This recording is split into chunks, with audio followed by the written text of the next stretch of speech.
Hello বন্ধুরা, তোমরা সবাই কেমন আছো? আজকের রেসিপি হলো কুঁদরি ভাজা।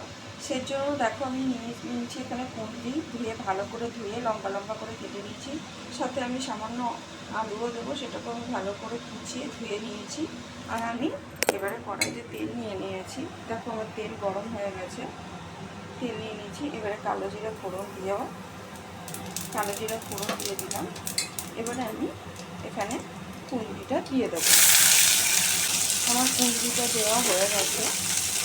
এবার এটা আমি নাড়িয়ে দেবো। সেদ্ধ হবে। দেখো এবার আমি ঢাকনা খুলে নিয়েছি। ঢাকনা খুলে এখানে আমি পরিমাণ মতো লবণ দিয়ে দিলাম। আর আমি ঢাকনা দিয়ে দেবো যাতে কুঁদরিটা একটু নরম হয়ে আসে। তো এবার আমি ঢাকনা খুলে নিয়েছি। আমার কুঁদরিগুলো সেদ্ধ হয়ে গেছে। এবার এখানে আমি আলুগুলো দিয়ে দেবো। আলুগুলো দিয়ে দিলাম।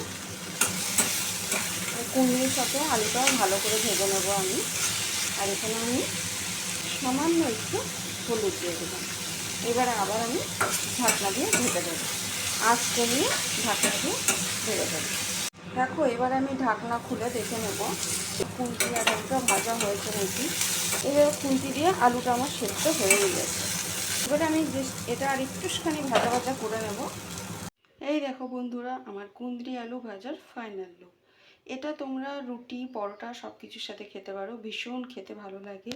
তো আমার রেসিপিটা তোমাদের আজকে কীরকম লাগলো তোমরা সেটা কমেন্টে জানিও। ভালো লাগলে লাইক করো এবং সাবস্ক্রাইব করে আমার সাথে পাশে থেকো।